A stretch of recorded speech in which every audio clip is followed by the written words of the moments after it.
अस्सलाम वालेकुम। आप देख रहे हैं प्रोग्राम डिबेट न्यूज़ एनालिसिस और मैं हूं आपके साथ मनीज़ मोइन। नाज़रीन, गुज़श्ता रोज़ कोर कमांडर्स कॉन्फ्रेंस होती है जिसमें मुल्क में अमन व अमान के ऊपर बात की जाती है, किस तरह जो है रीजनल पीस एंड डेवलपमेंट के ऊपर काम किया जाएगा। पाक फ़ौज उसके अंदर क्या क्या कोशिशें कर रही है, क्या क्या एजेंडाज हैं, टास्क हैं। लेकिन उसके अगले ही दिन यानी आज हम देखते हैं कि पेशावर में इंतहाई अफसोसनाक वाक़या पेश आता है। खुदकुश धमाका होता है और उसमें टारगेट किसको किया जाता है ये भी हमने देख लिया।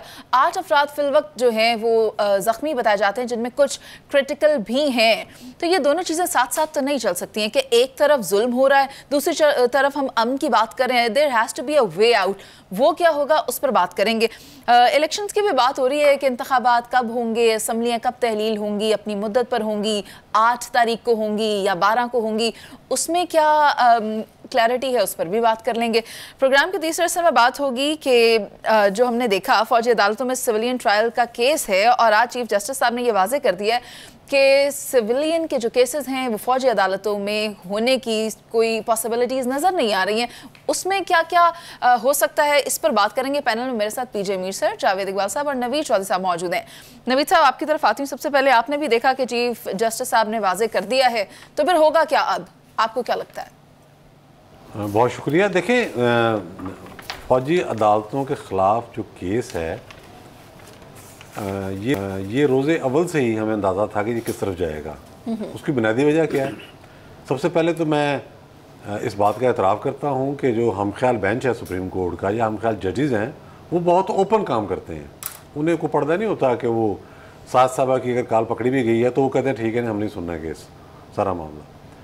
तो उन्होंने पीटीआई के हार्ड कोर सपोर्टर जो हैं, आम सपोर्टर से बहुत आगे बढ़कर दो, एतजाज़ एहसन और लतीफ़ खोसा, उनसे मुलाकात की और सुप्रीम कोर्ट ऑफ पाकिस्तान में अपने चैम्बर में की और उसके बाद इन दरख्वास्तों को फिक्स कर लिया गया। तो उससे हमें अंदाज़ा हो गया कि अब फौजी अदालतों के ख़िलाफ़ कोई काम होने जा रहा है, क्योंकि जितने लोग पकड़े गए हैं वो सारे पीटीआई के हैं जी, और केस इन्होंने सुनना है। फिर जिस तरह से बेंच बना उसकी तश्कील भी आपने देख ली कि ऐसे ही था कि हम ख्याल जजेस ज़्यादा रखे गए, कुछ जजेस उसमें से रिक्यूज़ कर गए। और एक जो ट्रैप था कि चूँकि एक पहले फैसला मौजूद है जस्टिस काजी फायद साहब, उनसे भी फैसला हम करवाएंगे, तो काजी साहब ने कहा जी मैं तो तैयार हूँ बैठने के लिए, फैसला भी मौजूद है, पहले आप प्रैक्टिस एंड प्रोसीजर बिल का फैसला तो करें, बेंच बन भी सकता है कि नहीं, वो उसको आपने स्टे दिया और यहाँ आप ये काम कर रहे हैं। खैर, आज जब समाअत हुई तो समाअत में बिल्कुल तोको के मुताबिक अटॉर्नी जनरल ऑफ पाकिस्तान ने कहा जी फुल कोड बना लें। तो चीफ जस्टिस साहब ने कहा जी कि फुल कोड तो नहीं बना सकते हम, जज अवेलेबल नहीं है। ये भी बहुत अजीब सी बात की उन्होंने। भाई जज अवेलेबल भी हो तो आपने कहाँ बना लेना है, ये तो बड़ी क्लियर बात है। अगर किसी चीज़ से चीफ जस्टिस साहब सबसे ज़्यादा उन्होंने, अगर मैं महज़ब इस्तेमाल करूँ, गुरेज किया है या बदएतमादी की है, वो साथी जजों से की है। वो तो फुल कोड की तरफ आते ही नहीं, उन्होंने आइन ही राइट कर दिया। सारे कहते रहे कि भाई फुल कोड बनाइए, क्या कर रहे हैं आप, वो फुल कोड की तरफ उन्होंने कैसे आना है। तो आज उन्होंने कहा जी अतर मिनल्ला साहब हज करने गए हुए हैं और बाकी जजेस से आप नहीं हैं और अब इन्हीं से काम चलाएं। तो ये तो एक मामला हो गया। अब जाहिर है कि उनका माइंड क्लियर है। उन्होंने कहा कि अच्छा, ये भी कहा उन्होंने, रिमार्क्स बड़े नोट करने वाले हैं, कि कैसे मुमकिन है जो सिविलियन पकड़े गए हैं, ये फौजी कस्टडी की सख्ती हैं, इसको बर्दाश्त कर लें। भाई जब वो काम कर रहे थे 9 मई का, उसको सोचना था। अब वो ये भी उन्होंने कहा है कि 9 मई के वाक़यात बड़े संगीन हैं। वो तो संगीन थे, लेकिन हमने ये भी देखा कि आपने 10 मई को बुला के साहब को कहा गुड टू सी यू, खाएं पिए सो जाएं मजा करें, ये भी हुआ है। तो ये हो क्या रहा है? ये जो कुछ भी करने जा रहे हैं ना, मैं आपको बताऊं, आज इरफान कादर ने रिफ्लेक्ट किया कि पहले 3 जजेस तो आप यहाँ से उठ जाए ना। अच्छा। ये 3 जो हर जगह ये 3 का बेंच बना के बैठ जाते हैं, आप तो रिक्यूज़ करें, आपने तो माइंड दिया हो अपना। एक साहब चौथे जो है उन पर करप्शन के एलिगेशन, ये होने का जा रहा है। जो इन्होंने करना है वो वही जिस तरह 14 मई के इलेक्शन का आर्डर दिया था उसी तरह से ये हो जाएगा। हाँ, मुल्क के अंदर सियासी फ़ज़ा भी ख़राब होगी, अदालती फ़ज़ा भी ख़राब होगी, गैर यकीनी भी बढ़ेगी। जो IMF से हमारा एग्रीमेंट हुआ है जिसकी अभी शराइत आनी शुरू हुई हैं, कल इंशाल्लाह उसको डिस्कस करेंगे। उस सारे उस पर भी एक नुकसान पहुंचेगा। CPEC की जो सूरत हाल है उस पर भी बदअसरात ही जाएंगे ना, तो उससे कशीदगी सी पैदा होगी, अमल दरामद कोई नहीं होगा। एक और बात आपने कोट की कि ये जो सिविलियंस हैं ये फौजी अदालतों के जो अंदर होने वाले मामलात हैं उसको किस तरह फेस करेंगे, लेकिन इसमें एक बात जो सामने आई वो ये थी कि खुशी का इजहार किया गया है और कहा गया है कि आर्मी के ज़ेर हिरासत अफराद को एटलीस्ट अपने फैमिली मेम्बर्स से मिलने दिया जा रहा है, लेकिन चलें उन्हें कहीं ना कहीं सेटिस्फैक्शन है कि उनका राब्ता मुनक़ता नहीं हुआ, आपस में वो बातचीत तो कर सकते हैं। लेकिन पीजे सर, मैं आपकी तरफ जो पॉइंट ला रही हूँ वो ये है कि चीफ जस्टिस ने लियाकत हुसैन केस में ये कहा कि मिलिट्री अथॉरिटीज़ तहकीकात कर सकती हैं, सिविलियंस का ट्रायल नहीं। तो अब आपको क्या लगता है, क्या अभी फौजी अदालतें तहकीकात करेंगी और ट्रायल नहीं होगा, क्या हो सकता है? देखिए, सबसे पहले तो आप कोर इशू पे जाएं कि हुआ क्या। 9 मई जो हुआ है, इट इज़ टोटली अनएक्सेप्टेबल, इसमें there is no questions about it. अब बात आती है हमारे इम्प्लीमेंटेशन ऑफ लॉ। बदकिस्मती से हमारा जो जुडिशल सिस्टम है पर्टिकुलरली लो लेवल पे बड़ा पुअर है, उसका ट्रैक रिकॉर्ड बड़ा ख़राब है। अब जो फ़ौज है, मैं समझता हूँ, मैं एक चीज़ पे बिल्कुल मुत्तफ़िक हूँ कि ये जो डिसीजन लिया है उन्होंने, ये बड़ा अच्छा लिया है, क्योंकि हर पार्टी के मेंबर्स ने फ़ौज को रगड़ाई दी है, वेदर असेंबली में दिया है, वेदर जलसों में दिया है और नाम ले लेके दिया है। तो I think once and for all एक शट अप कॉल उन्होंने दी है कि इनफ इज़ इनफ, आर्मी को बाहर रखो, आपको क्या ज़रूरत है उस इदारे को तनकीद करना जो कि आपके मुहाफ़िज़ है। ठीक है, प्रॉब्लम्स हैं उधर, इश्यूज़ होते हैं, हर जगह होते हैं, पाकिस्तान आर्मी नहीं पूरी दुनिया में होते हैं, लेकिन हमारा जो सेटअप है लॉ का वो बड़ा एक ऑन गोइंग एनिग्मा है। 70-80 साल के यहाँ केसेस पड़े हुए हैं, वो अभी तक रिजॉल्व नहीं हुए हैं, एंड यही वजह है कि हमारा एक डिवाइड है। सो द कोर्ट्स, इस वक्त जो बात आती है ये इसकी मिलिट्री कोर्ट्स की, आपने ISPR की जो स्टेटमेंट आई है, उन्होंने वो जो तहफ़्फ़ुज़ात आज हमारे ऑनरेबल जजेस लेके आए हैं, उन्होंने पहले कहा है इनको राइट ऑफ अपील है, ये अपने इनके साथ इनके जितने भी इनके जो राइट्स हैं वो बिल्कुल नहीं होंगे। बिल्कुल उन्होंने वही बात की है जो कि प्रॉबली एक सिविलियन कोर्ट में होती है। सो बेसिकली हमें उस चीज़ को देखना है ना, इन लेटर इन स्पिरिट। ठीक है, जज साहब ने बिल्कुल सही बात की है कि भाई ये नहीं, लेकिन जिन तहफ़्फ़ुज़ात की बात वो कर रहे हैं वो तो ISPR ने क्लियर कर दी है। So what is the problem? The problem is legality. अब हमने दुनिया को क्या दिखाना है कि हमारे पास पैरेलल कोर्ट्स लगे हैं या नहीं पैरेलल कोर्ट्स लगे हैं, लेकिन यहाँ जो एक हालात हैं, हमारी एक बड़ी एक मैं कहूँगा कि रेयर एक सिचुएशन है पाकिस्तान के अंदर कि the arm forces have to play and are playing a very important and a prominent part for the survival of the country. आपने देखा है कि अभी आपने प्रोलॉग में बात की, उसकी भी करते हैं कि जो रिएक्शन क्या आया है, ये इसका जो आर्मी चीफ ने भी बात की है। सो द क्वेश्चन है राइजेस कि where do we go from here. मैं समझता हूँ कि इस चीज़ को बड़ी संजीदगी से हमने लेना है और इसको हमने डिस्कस करना है। मैंने पहले भी कहा प्रोग्राम्स के अंदर, इसी प्रोग्राम में और बाकियों में भी, कि फौज ने जो डिसीजन लिया है देर लिया है लेकिन ले लिया है, बिकॉज इनफ इज़ इनफ। हमने अपने इदारों का बेड़ा कर दिया, हमने जुडिशरी का भी बेड़ा कर दिया है, फौज का भी बेड़ा करने की पूरी कोशिश करते हैं। सोशल मीडिया लगा हुआ है अगेंस्ट पाकिस्तान आर्मी। कभी देखा है इंडियन आर्मी के खिलाफ कोई उनके बंदे करने? हमारे ही बंदे हैं। करते भी होंगे तो वो मंजर आम पर नहीं, मंजर आम पे नहीं आते। वेरी वेल से। लेकिन हम अपनी डर्टी लेनन आप बाहर फेंकते हैं आगे। वो यार सब्र करो। और फिर सोशल मीडिया पर भी उसको गंद किया हुआ है, हर जगह गंद किया हुआ है, जो कि नहीं होना चाहिए। लेकिन हम इस बात को यकीनी बना सकते हैं, हमारी स्टेट इस बात को यकीनी बना सकती है, क्योंकि स्टेट की रेट चैलेंज हुई है और ये उसी का प्रोसेस है। इनके खिलाफ कार्रवाई होगी तभी ये लोग रुक सकते हैं। जावेद साहब, आपसे पूछना चाहती हूँ कि फुल कोर्ट का मुतालबा हुकूमत की जानिब से किया जा रहा है, वज़ीर दिफा के वकील भी कह रहे हैं कि चीफ जस्टिस और जो दीगर जजेस हैं उन पर हमें एतराज़ है, तो फिर मान क्यों नहीं ली जाती हुकूमत की इस्तदा, क्यों नहीं बना दिया जाता फुल कोर्ट? देखो, पिछले जो 7-8 महीने से जब से सूबाई असम्बलियों के इलेक्शन का मामला गया था और बेंच ने ऑर्डर किया था कि 90 डेज़ में इलेक्शन करवाएं, तो हुकूमत ने उसके बाद फ़ैसला किया कि हमने सुप्रीम कोर्ट के हर मामले में लुच तलनी है। ये बुनियादी तौर पर लुच तलने के मुतरादिफ है कि हर चीज़ में उनको अब फुल कोर्ट चाहिए, डिस्पाइट नोइंग कि 3 जजेस वैसे छोड़ के चले गए, 1 जज छुट्टी पे है, 3 पे इनको तराज है, चीफ जस्टिस पे इनको तराज है, तो पीछे भाई कौन सा आपका फुल कोर्ट बनेगा? को खुदा का खौफ खाओ, हर चीज़ को इशू मत बनाओ। आप हुकूमत हो, ये आपके अदारे हैं, ये इस कौम के अदारे हैं, किसी को तो नॉन पॉलिटिकल रहने दो। इतनी आपको आइन कानून की हुक्मरानी की है तो हर चीज़ में आपको रिफॉर्म्स चाहिए, इसलिए और वो रिफॉर्म भी सारी सुप्रीम कोर्ट के हवाले से हैं, चाहे प्रैक्टिस एंड प्रोसीजर बिल है, चाहे अपील का मामला है, चाहे स्टे का मामला, कोई भी मामला उठा लें जिसमें इनको कहीं रिलीफ चाहिए उसमें इन्होंने रिफॉर्म्स ले आए। कौन जिसकी तरफ पीजे ने इशारा किया उस तरफ इनकी रिफॉर्म्स की तरफ बात नहीं जाती। बात बड़ी सिंपल है कि जो मिलिट्री कोर्ट्स का मामला है, मिलिट्री कोर्ट्स आइन 1952 के कानून के मुताबिक मौजूद हैं, वो रहेंगी। इसमें देखने की चीज़ है जिस पे हमें बात करनी चाहिए हुकूमत को और सबको, वो दो चीज़ें हैं। पहली चीज़ क्या है कि हमें देखनी चाहिए कि जो लोग मिलिट्री कोर्ट्स में नहीं फॉल करते उनका ट्रायल कैसे करना, उनके लिए हम रिफॉर्म्स लेकर आएँ। उनका स्पीडी ट्रायल हम कैसे कर सकते हैं। मैं तो समझता हूं कि कोई भी मामला हमारा आइन हमारी इतनी रिफॉर्म्स हो जानी चाहिए थी 9 मई के बाद कि हमारा कोई मामला मिलिट्री कोर्ट तक जाने की हमें ज़रूरत ही ना महसूस होती और अभी तक ट्रायल होकर उनके फैसले आ चुके होते।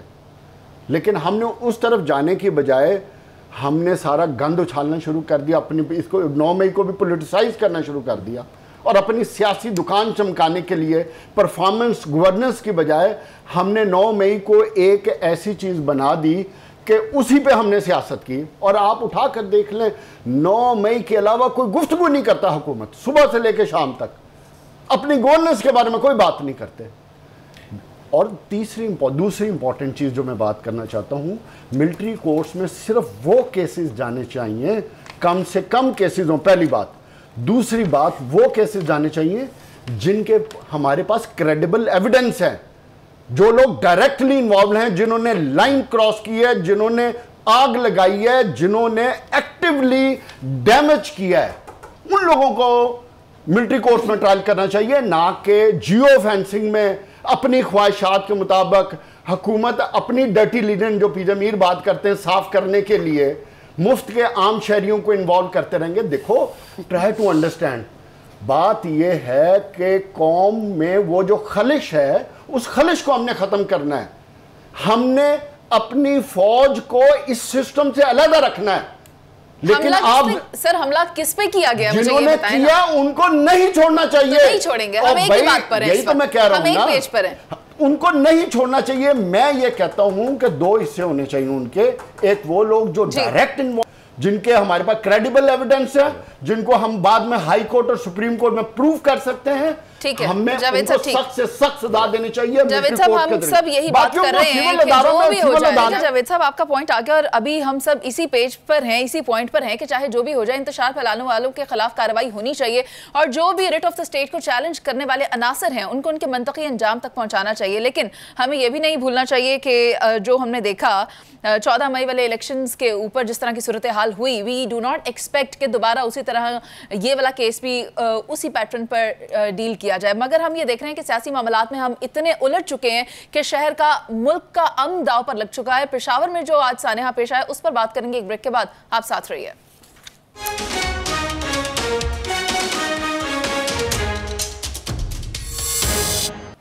Welcome back. पेशावर के इलाके हयाताबाद में खुदकुश धमाका हुआ और किसको टारगेट किया गया ये बात तो वाज़ेह है, लेकिन कल एक एलामिया जो जारी किया गया था पाक फौज की जानिब से, क्या ये उसका जवाब है या नहीं? इसका जवाब मैं जावेद साहब आपसे चाहती हूँ।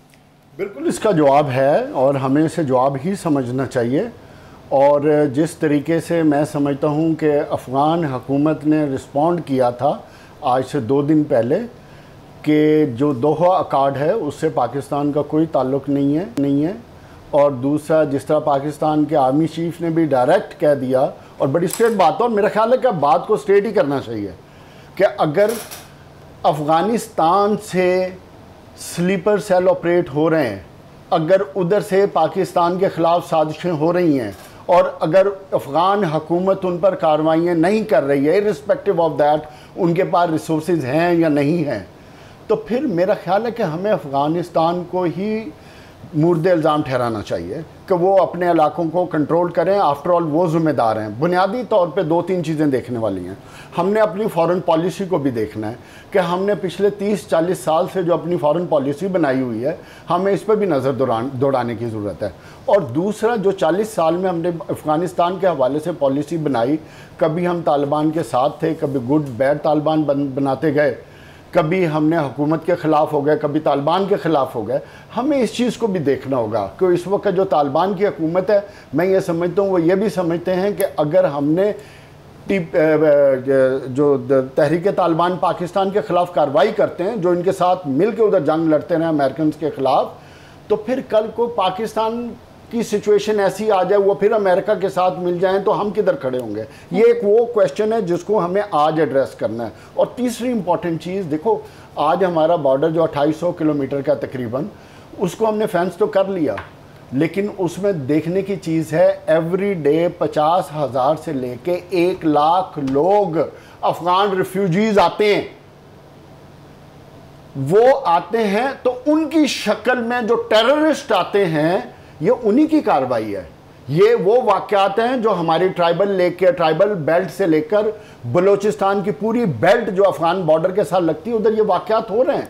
हमें इस चीज़ को, और दूसरी इंपॉर्टेंट चीज़ हमें समझना ये है कि क्या रॉ और CIA उसका हाथ पीछे है या नहीं है। सही। क्योंकि मैं ये समझता हूँ कि ये वो 2 एजेंसियां हैं जो इस पूरे रीजन में कभी पीस नहीं आने देंगी। और तालिबान को इस बात को समझ लेना चाहिए कि अगर पाकिस्तान में पीस नहीं होगा तो पीस उनके पास भी नहीं होगा। और जिस तरह का अब बुनियादी तौर पे पाकिस्तान को कंक्रीट एक्शन लेने की ज़रूरत है 2 डायरेक्शन में। पहली डायरेक्शन, आपको इन हाउस अपने आप को दुरुस्त करना है, अपनी पुलिस को, अपनी काउंटर टेररिज्म फोर्सेस को, अपनी इंटेलिजेंस एजेंसीज को, जो स्लीपर सेल्स हैं, जहां जहां हाइड आउट्स हैं, जिन जिन पर शक है, उन सब को पकड़ कर मेरा ख्याल है उनको कैफरे किरदार तक पहुंचाना चाहिए। और दूसरा, हमें अफगानिस्तान के साथ भी अपने ताल्लुकात से लेकर और जो वार्निंग दी है उस पर अब अमली तौर पे अमल करने की जरूरत है। अगर वो ऑपरेट नहीं कर सकते तो हमें ऑपरेट करना चाहिए। हमें अब हिचकिचाहट नहीं करनी चाहिए। हमारे मुल्क में अमन होगा तो उधर अमन होगा। हमारे अंदर इतनी ताकत सकत है कि हम उनके एरिया में, उनके हाइड आउट्स में घुस के उनको मार सकते हैं। अगर हमारे पास इंफॉर्मेशन है तो हमें करना चाहिए। आप कह रहे हैं कि पाकिस्तान या पाक फौज अटैक करे? अटैक से मुराद ये है कि आपको क्लैंडस्टाइन ऑपरेशन करने पड़ेंगे, आपको ऑपरेशनल एक्टिविटी उधर तक एक्सटेंड करनी पड़ेगी। अगर अफगानिस्तान उन चीज़ों को कंट्रोल नहीं कर रहा और हमारे अमन को डिस्टर्ब कर रहा है और हमारे मासूम शहरी और फौजियों को शहीद कर रहा है, तो हमें भी किसी किस्म की कोई माफ़ी नहीं देनी चाहिए। नवीद चौधरी साहब, एक मौक़िफ़ जावेद साहब का है, लेकिन आपको क्या लगता है कि अमेरिका ने भी अफ़गान हुकूमत से मुतालबा ये किया है कि अपनी सरजमीन को पाकिस्तान या किसी भी जगह के ख़िलाफ़ इस्तेमाल ना करें? हमारे ही मौक़िफ़ की तायीद हो रही है, तो बातचीत से हल निकलना चाहिए या फिर कोई एक्शन लेना चाहिए? देखिए, ग्राउंड रियलिटी तो यही है जो स्टेट डिपार्टमेंट ने कहा है कि तालिबान जो हैं, अफ़गान तालिबान, वो TTP को पनागाहें भी दे रहे हैं और सपोर्ट भी कर रहे हैं, जिसके नतीजे में पाकिस्तान के अंदर दहशतगर्दी हो रही है। ये ज़मीनी हक़ाइक़ है। अब लड़ाई की अगर बात करें, ज़ाहिर है आर्मी चीफ़ ने जो पैगाम दिया वो बहुत वाज़ेह था। उसके बाद जो सीनियर अफ़गान तालिबान लीडर सुहेल शाहीन का बयान आया है वो भी बहुत इम्पोर्टेंट है। उसमें भी कोई नरमी और लचक नहीं है। उन्होंने कहा है कि जी हमारे यहाँ कोई नहीं है TTP वाले, ये आपके यहाँ हैं, आप खुद निपटें। एक तो ये कहा जो उनका नंगरहार, जो सुबह नंगरहार, उधर सारे बैठे हुए हैं। उसके बाद वो कह रहे हैं कि जी के ड्यूरल लाइन जो है ना, ये बॉर्डर नहीं है। ये फिर उन्होंने एक तनाज़ा छेड़ा, मतलब बात से बात आगे बढ़ती जा रही है। अब लड़ाई की नोयत क्या है या चीज़ें क्या हैं, हमें ये देखना ये होगा कि चलें, सबसे पहले बॉर्डर पर तो हमें कंट्रोल करना है, एक। बिल्कुल सही बात। दूसरा ये है कि जो खुदकुश हमला है, ये इस हवाले से अहम है जायज़ा लेना इसका कि ये 3 मरहल इसके हैं, तीनों देखने हैं। एक है मनसूबा साज, दूसरा है सहूलतकार और तीसरा वो जिसने इसको एग्जीक्यूट किया। इसका मतलब ये है कि पाकिस्तान के अंदर, याद करा दिया आपने जी, पाकिस्तान के अंदर उनका नेटवर्क काम कर रहा है, जो इंतहाई खतरनाक बात है।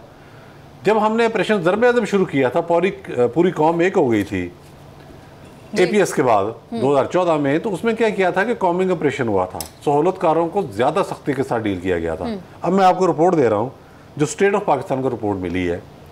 जो डिस्कस भी हो रही है उसमें ये है कि पाकिस्तान में इनके सहूलतकार TTP के मुख्तलिफ इदारों में मौजूद हैं और वो इनको सपोर्ट कर रहे हैं। ज़ाहिर है जब इनको छोड़ा गया था और इस नाम पे छोड़ा गया, हमने कहा कि आपको किसी ने मुतालबा किया, उन्होंने कहा जी गुडविल जेस्चर के तौर पे छोड़ा, और उसके बाद वो लोग यहाँ रह गए, उनके हमदर्द भी पैदा हो गए। कौमी ऑपरेशन करना पड़ेगा, आपको सहूलतकारों को जहाँ तक पहुँचाना पड़ेगा, और अफ़गानिस्तान के साथ डायलॉग जल्द अज जल्द आपको शुरू करने होंगे। मेरी इत्तला है कि अगले हफ्ते या 10 दिन में पाकिस्तान का एक डेलीगेशन वहाँ जा रहा है, तो गुफ्तगू से उनको एंगेज करना पड़ेगा। अदरवाइज़ ज़ाहिर है जब आपकी सलामती को इस तरह के ख़तरात लाक हो जाएँ कि सिक्योरिटी फोर्सेस निशाना मर रही हों और फिर ये मामला आगे इतना बढ़ जाए कि फिर आपके मुख्तलिफ इंस्टॉलेशन पर हमले होने शुरू हो जाएँ, तो क्या करेंगे आप? लड़ाई ऐसी होती है ना। तो लड़ाई जो चौधरी साहब, ये जो स्मगलर्स हैं, आपको पता है कि ये पूरा बॉर्डर स्मगलर्स के कंट्रोल में है जी, तो उन पे भी हमें नजर रखनी पड़ेगी, रिफ्यूजीज और स्मगलर्स दोनों पे। और ये इन्फॉर्मेशन भी है हमारे पास इस वक्त कि पाकिस्तान के बॉर्डर के अंदर अच्छा ये नासर जो हैं वो जदीद असला जिस तरह भी ला के वो स्टोर कर चुके हैं। ये और ख़तरनाक बात है। नवीद चौधरी साहब, डेलीगेशंस पहले भी जाते रहे, उलमा के भी जाते रहे, हुकूमती सतह पर भी जाते रहे, पाक फ़ौज की तरफ से भी जाते रहे, लेकिन उसके अगर मस्बत कोई नताइज आना होते तो शायद अब तक नज़र आते। लेकिन आप क्या कहते हैं पीजे सर, ये जो गवर्नमेंट है तालिबान की, इससे पहले भी मुज़ाकरात होते रहे और उसके बाद भी हुए, मगर स्लीपर सेल्स एक्टिव हैं, क्या किया जाए जो ये रोक सके हम सिलसिला? देखें जी, सबसे पहले दहशतगर्दों के साथ मुज़ाकरात नहीं होते, कहीं नहीं होते, पूरी दुनिया में नहीं होते। जब आप पता चलता है किसी को किसी ने दहशतगर्दी की है तो उसको जाके उनके जो क्रैक स्क्वाड्स हैं वो मार देते हैं। पाकिस्तान में हमने गलती ये की है कि उधर से मुज़ाकरात हो रहे हैं, इधर से मुज़ाकरात हो रहे हैं। वो क्या कर रहे हैं? वो आपके निहत्ते शहरियों को मार रहे हैं। आर्मी पब्लिक स्कूल आपके सामने है, आपके सामने हमारे सिपाही हैं, जवान हैं, प्रोटेक्टर्स हैं। और ये जो अभी FC की गाड़ी के ऊपर हुआ है, यहाँ मैंने डिस्कशन करूँगा कि जो एक सिक्योरिटी की गाड़ी है, how secure was it, how alert were they कि वो डिटेक्ट नहीं कर सके कि उनके पास कौन है। बाहर जाएं, उनकी आंखें खुली होती हैं, वो हर बंदे को देख रहे होते हैं। हमारी सिक्योरिटी जो है, आई एम सॉरी टू से, इतनी प्रोएक्टिव नहीं है जितनी इसको होना चाहिए। यार आके आप मेरी अपनी सिक्योरिटी के बंदे मार जाएं, एक सुसाइड बॉम्बर आ जाए, where is my intelligence, where are my eyes? So these are the things which need to be studied. हमारे, मैंने बड़ी दफ़ा कहा है, आप सिक्योरिटी की बात करते हैं पाकिस्तान में, ये आप लोगों ने घरों में गार्ड्स रखे हुए हैं। आपके घर कोई आता है, वो गार्ड क्या करता है? अस्सलाम वालेकुम। ओ भाई, तुम्हारा काम अस्सलाम वालेकुम नहीं है, तुम्हारा काम है चैलेंज करना। कहाँ से आए, किससे मिलना है, ID कार्ड दिखाओ। यहाँ तो नहीं है, जवाब आता है तुम्हें पता है मैं कौन हूँ। तो सर हमने अपनी सिक्योरिटी को ज़रा एक नया रंग देना है, to take it as actual security. और यही वजह है कि जो ये कोर कमांडर्स की मीटिंग हुई है, जिसके अंदर उन्होंने सिक्योरिटी डिस्कस की, एरिया की सिक्योरिटी डिस्कस की, खत्ते की, तो ये एक टोटल डिफाइंस आपके सामने आया है, ये एक रिएक्शन आया है टू विद यू, हम यही करेंगे। सो इसका रिजल्ट क्या है? अमेरिका को बोलो तुम भी इंसान के बच्चे बनो। तुम इंडिया के साथ बैठ के जॉइंट स्टेटमेंट देते हो कि Pakistan is a haven for terrorist, यहां तुम स्टेटमेंट देते हो कि Afghanistan is a haven for terrorist. Please get me the right figures out here. Speaking तो आप किसकी तरफ हो? Sides of the table. नहीं, आप किसकी तरफ हो? डू यू सपोर्ट टेररिज्म और do you want to let down जिसको आप कहते हो non NATO ally? Pakistan has been the biggest supporter of terrorism, लेकिन आपने क्या किया है? आपने पाकिस्तान को हर जगह गंदा किया है। Do more, do more, do more, enough is enough, you play it right, we'll play it right. और सर आपने जिस तरह कहा कि टू प्ले आवर राइट, जिस तरह हमारा अंदाज़ है हमें उसका उसी तरह जवाब देना है। पाक फ़ौज ने बहुत से ऑपरेशंस किए, कॉम्बिंग ऑपरेशंस किए, जिसके बाद अमन अमान की सूरत हाल को यकीनी बनाया गया। ऑपरेशन रद्दुल फसाद था, ऑपरेशन ज़रबे अज़्ब था, ऑपरेशन शेर दिल था, ऑपरेशन राह हक था, ऑपरेशन राह निजात था। These all operations are on our finger tip. लेकिन उसके बावजूद हम देख रहे हैं कि अभी दोबारा से अगर हमारे मुल्क का अमन दाव पर लग गया है, then there is something which we have to do, we haven't done up till now. और जहाँ तक हम बात कर रहे हैं इसकी सिक्योरिटी की, तो उसके साथ साथ हमें स्टेबिलिटी की बात भी करनी है। तो इलेक्शंस कब होने जा रहे हैं उस पर बात करते हैं एक ब्रेक के बाद। आप साथ रहिए।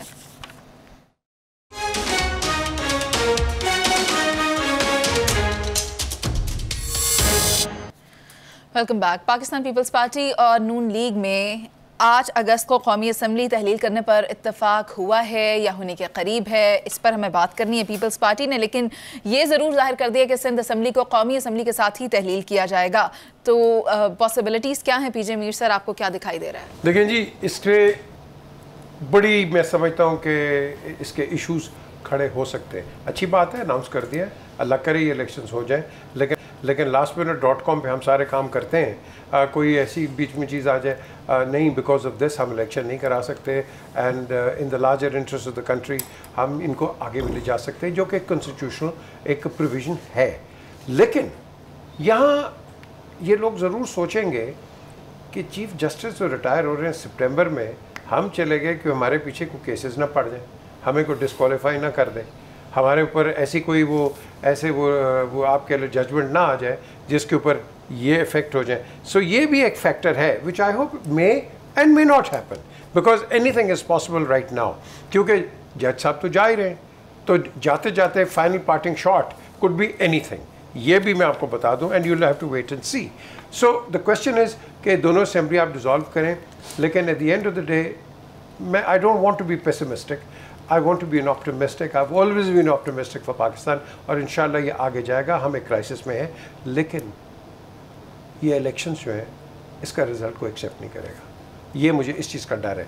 या तो एक MOU सारी पार्टी साइन करें कि जो मर्जी रिज़ल्ट आए, इलेक्शन होने की is not the issue, it is the acceptance of the election. आपने कोई इलेक्शन आफ्टर 1970, आप 1970 को भी आप कंट्रोवर्सी बना रहे हैं, तो आप 70 के बाद ये आज जो हो रहे हैं, खुदा के लिए एक्सेप्ट कर लो, for the sake of the country. आप सब काम कर सकते हो पाकिस्तान के लिए, even in the opposition benches, as long as you think about the country. अब ये कौन करेगा, ये फिर आपको टाइम बताएगा। नवीद चौधरी साहब, 3 पार्टीज़ की पोजीशन तो क्लियर है, पाकिस्तान पीपल्स पार्टी की, JUI की, PMLN की, लेकिन क्या जो बात पीजे सर कर रहे हैं ये हो पाएगा कि सब लोग एक पॉइंट पर आ जाएं, अपनी कंसेंट दे दें कि हम नताइज को तस्लीम कर लेंगे, तो फिर तो सारा मसला ही हल हो जाएगा? नहीं, वो तो आपने देख लिया, कल MQM ने कह दिया है कि हम तो मर्दमशुमारी से पहले ये पॉइंट ये आ गया। और दूसरी बात जो पीजे ने इशारा किया है वो बिल्कुल है, क्योंकि चीफ जस्टिस के मुतल्लिक हुकूमती जमातों को इल्म है कि वो उन्होंने कोशिश की है पहले भी नाहल करने की। जो मौलाना फजल रहमान का धरना था वो हवा में तो नहीं था, लेकिन ज़ाहिर है वो काम फारुक हो जाएगा, उनका कोई इशू नहीं है वो। लेकिन मैं आपको बताता चलूँ कि पाकिस्तान पीपल्स पार्टी की ये ख्वाहिश थी कि इलेक्शन हम 60 दिनों में करा दें, जिस पर उन्हें कायल किया जा रहा है या किया गया है कि बंदयाल साहब को रुखसत करना पड़ेगा, क्योंकि उससे पहले अगर हम अदालत के ख़िलाफ़ पार्लियामेंट से या हुकूमत की सज़ा पर कोई ड्रास्टिक एक्शन लेते हैं तो एक बदनुमा तस्वीर आएगी। कार्रवाई आगे होनी तो है, कुछ ना कुछ होगा। मतलब इस दफ़ा अगर आप समझेंगे कि हर बंदा ही अपने अमाल का जवाब दिए बगैर चला जाएगा या रिटायर हो गया आराम से रह लेगा, मेरा नहीं ख्याल। पाकिस्तान जिस नहज पे आ गया है वो मुख्तलिफ लोगों की वजह से है। हमारे अदालती किरदार 9 मई के वाक़े भी मुलवस हैं, ये अभी मतलब कुछ ना कुछ आगे जाके होगा, ये बात आप नोट कर लीजिए, जिसकी भी हुकूमत आए तो वो तो होना है। लेकिन अगर कोई ये समझ रहा है कि जी वो पहले कर लेंगे और उसका ये नतीजा निकलेगा, मुमकिन है वो कोशिश करें, ज़ाहिर ऑप्शन कोई नहीं है। मेरे पास ठोस इतलात हैं कि जिस तरह PTI के चेयरमैन को फारग कर दिया गया है, इस तरह अदालती शख्सियात के साथ भी इस्टेब्लिशमेंट रब्ता नहीं कर रही। वो कहते हैं आपने जो करना कर लें, वो भी उधर से भी जवाब ही है, ठीक है ना। अगर इन्होंने कोई कुछ किया तो ज़ाहिर है वो नए चीफ जस्टिस आएंगे तो उसको रेक्टिफाई कर देंगे, वो तो एक कॉन्स्टिट्यूशनिस्ट हैं बहुत बड़े, सब जानते हैं उनको। तो ये एक पहलू भी है, वरना मुमकिन था कि 60 दिन में इलेक्शन हो जाते। बाकी कोई नतीजे माने ना माने, आपको इलेक्शन कराने पड़ेंगे, मुल्क से गैर यकीनी ख़त्म करनी पड़ेगी। ये हो नहीं सकता कि मुकदमा मौजूद हों और मुजरिम आज़ाद फिरें, आप डरते बैठें जी वो अदालत जमानत दे देगी, भाई दे देगी तो आप भी सड़कों पर आ जाएं। आपको किसने रोका हुआ है? फ्रांस में क्या हुआ है आपको मैं बताता चलूँ क्या हुआ। फ्रांस में जब हंगामे शुरू हुए हैं ना, तो गवर्नमेंट अभी सोच रही थी, परेशान थी क्या करें, क्योंकि बहुत बड़े हंगामे बिल्डिंगों पर हमले शुरू हो गए। तो राइट विंग के लोग लोहे के राड और डंडे लेकर सड़कों पर आ गए। उन्होंने कहा फसादियों को हम कुचलेंगे अगर हुकूमत नहीं कुचलती। जैसे वो सड़कों पर आए, फॉरेन इंटरवेंशन की रियासत ने सबको पकड़ के अंदर डाला, फास्ट ट्रैक अदालतें बनी, सबको फिक्स कर दिया उन्होंने। हमारे बाद वाकया हुआ है, यहाँ तमाशा बना हुआ है। तो मुल्क को गैर यकीनी से अगर आपने निकालना है, इलेक्शन में आपको जाना पड़ेगा, नतायज आपको मानना पड़ेंगे। अगर आप में ताकत और स्ट्रेंथ नहीं है तो हुकूमत भी छोड़ें, बल्कि मुल्क भी छोड़ें और बाहर जाके बैठें। कुछ साहब जो साहब पहले लंदन में, बाकी वहाँ चले जाएं। ठीक है, लेकिन नवीद चौधरी साहब, ये तो हमें आने वाले वक्त में पता चलता है कि होगा क्या, क्योंकि सिचुएशन बहुत अनक्लियर है। लेकिन जावेद साहब, आप ये देखें कि असम्बली जब तहलील हो रही है, वक्त से पहले तो इंतखाबात 90 रोज़ में होंगे, और अगर नहीं तो 60 में। This is very loud and clear. लेकिन होंगे भी या नहीं, केयर टेकर सेटअप एक्सटेंड होगा या नहीं, बहुत से और सवाल आते हैं। क्या आपके पास हैं जवाब? सबसे पहले तो मैं चौधरी साहब के सवाल का जवाब दूं कि छोड़ के लंदन चले जाएं। चौधरी साहब, वो लंदन से बचने के लिए ही तो ये सारा कुछ किया उन्होंने। केसेस और लंदन से बचना था तो ये मामला किया, और दूसरा अब लंदन वालों को इन जजों ने रखड़ा है, और दूसरी जजों को गिरफ्तार करें, और जर्नलों को गिरफ्तार करें। फैज हमीद क्या कर रहा है अपने घर में? इतना बड़ा फार्म बना के तमाशा बनाया हुआ है बाजवा। भाई इन लोग उनसे हुकूमत छीनी गई, उनको वोट बैंक छीना गया, पाकिस्तान को नादिंदा कराया गया, कश्मीर सरेंडर किया इन लोगों ने, सी पैक बंद किया। ये कौम के मुजरिम है ये लोग। पुरानी बात मैं तो कह रहा हूँ कि ताकत से मुकाबला करें। मौलाना फजल रहमान की थ्योरी का मैं कह लूं कि ताकत से मुकाबला करें, सड़कों पर निकल के रहे, तो फिर ना देखें सामने कौन है। आप क्या किस बात का लिहाज कर रहे हैं भाई? वो सास का केस है, चीफ जस्टिस साहब खुद सुन रहे हैं बैठ के, उनके खिलाफ एक कमीशन बन रहा है, वो कह रहा है ऑडियो लीक से तहकीकात करा लें, वो कह रहा मैं चलने नहीं देनी। कमाल हो गया भाई, अपने बेटे का भी केस है। सारी ऑडियो जो जिस की करप्शन पकड़ी जाती है उसको साफ उठा के मैं पैगाम दे रहा हूँ खामोश। यही मुल्क में क्या हो रहा है? ठीक है, लेकिन इसका जवाब अदालतों में देंगे। सर उधर आ जाते हैं के बात है कि एक शख्स जिसके इर्द गिर्द पाकिस्तान की सियासत चल रही है, जिसके डर खौफ से सारे घबरा के अमेरिकी लॉबी एक शख्स, मतलब और उसके नाम लेने की हिम्मत नहीं है, और गुफ्तगू सुन लो कि उसको क्या कुछ आप हिम्मत तो पैदा करें। आइन आप नहीं मानते, कानून आप नहीं मानते, अगर सुप्रीम कोर्ट को आप नहीं मानते, आपकी ख्वाहिश ये है 3 जज बढ़ा के फैसला किया जा रहा है। कमाल हो गया सुप्रीम कोर्ट सारा कुछ ठीक है। आप सुप्रीम कोर्ट देख ये वो हुकूमत है जिसने जब से आई है इस मुल्क पे नहुसत तारी। IMF आपसे भाग गया, आपकी इंडस्ट्री बंद हो गई, लोग बेरोजगार हो गए। वो कह रहे हैं इसको पकड़ो, इसको अंदर करो, मुल्क में इस्तेहकाम पैदा करो, इसको अंजाम तक पहुंचाओ। चीज को आग लगी हुई है, लेकिन इस हुकूमत को कोई परवाह नहीं। लुच पे लुच कर रहे हैं, हर चीज में रेस्क्यू क्या चाहिए कि टेहरियान के अबू से निकाल रहे हैं आप, इनको रेस्क्यू टेहरियान के अबू को पकड़ो, पीटीआई को बैन कर दो, पीटीआई को तो मानना पड़ता है, टीटीपी के खोला है, ये आज इनको पसंद आ रहा है ना। इस हुकूमत का मसला ये है, ये 90 डेज पे इसलिए जाना चाहते हैं। इनके 2 इशू हैं। एक, मेरे कायदे मोहतरम बादशाह सलामत मियाँ नवाज शरीफ को पाकिस्तान लाना, उनके खिलाफ केसेस है, और वो डरे हुए चीफ जस्टिस से कि ये चीफ जस्टिस उनको आने नहीं देगा, उस डर खौफ से उधर बैठे हुए। दूसरा, टेहरियान के अबू जिसके बारे में अभी चौधरी साहब ने इतनी गुफ्तगू की है, उनका डर खौफ है, और ये हुकूमत तो डर खौफ में ही भाग जाएगी। इन्होंने क्या करना, इसलिए तो आवाम से भागे में। जावेद साहब बहुत शुक्रिया आपका, नवीद चौधरी साहब और पीजे मीर से। लेकिन जावेद साहब की बात अपनी जगह, जिसको अदालत ही क्लीन चिट दे रही है, उस पर हम क्या बात करें। हम ये उम्मीद ही कर सकते हैं कि इंतखाबात अपने वक्त पर हों, क्योंकि एक जमहूरी मुल्क है। प्रोग्राम का वक्त खत्म हो गया, आपसे इजाजत, अल्लाह ने के बाद।